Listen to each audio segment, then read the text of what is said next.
लगायत आज चाहिँ हामी हैन स्कुलबाट आए म अनि खाजा खाएर चाहिँ यता मम्मीसँग टक्कसँगले हैन कहाँ हिँड्यो भन्नु भएको होला सायद हैन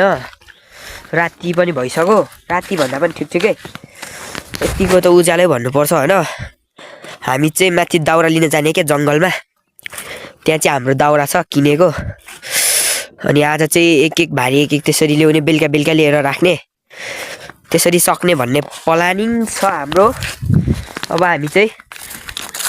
दाउरा लिनतिर लाग्यो यता पनि उत्तिसहरु ढालेको रहेछ अस्ति ढालेको यो चाहिँ ढाला त अझै पातहरु पनि सुकिसक्यो सबै पुरा हैन मस्तसँग आज चाहिँ रुगा लागेर अनि त्यति बोल्न पनि अलिक राम्रोसँग भएको छैन हैन गाइस गुइच त यो हाने यस्तो हरियो चाहिँ हैन सुकेको दाउरा हो के त्यो चाहिँ पहिल्यै काटेको त्यो चाहिँ अब हामी लिन जानु पर्ने आइपुग्न लाग्यो अब एकैचोटी त्यहाँ पुगेपछि हल्का भिडियो बनाइदिउँ न भ्लग त के भन्नु यस्तोलाई भिडियो बनाइदिनु पर्ला अहिले चाहिँ माथि पुगेपछि मात्र भिडियो बनाउनु भनेको मैले चाहिँ एउटा चीज देखेँ के अहिले चाहिँ लाली गुराँस फल्ने सिजन हो त्यही भएर यस्तो फलिरहेको रहेछ लाली गुराँस झन् यो माथि त कस्तो डेन्जर फलाइ हुन्छ नि लाली गुराँसहरु त गएको छैन त्यतातिर चाहिँ तर फलिसक्यो होला यतिखेर है मम्मी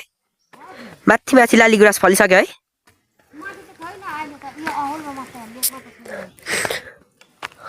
लेखमा चाहिँ कहिले फल्छ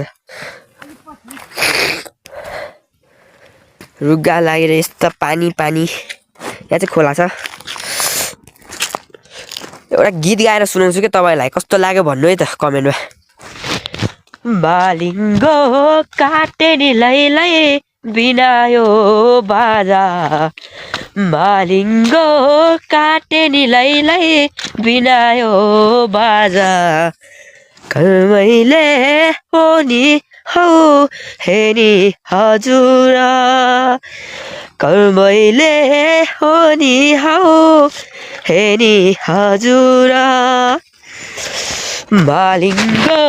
काटे नि लैलै बिनायो बाजा आई स्वरै सिद्धिसक्यो मेरो अब गाइस रुगा लागेर घाँटी सुकेर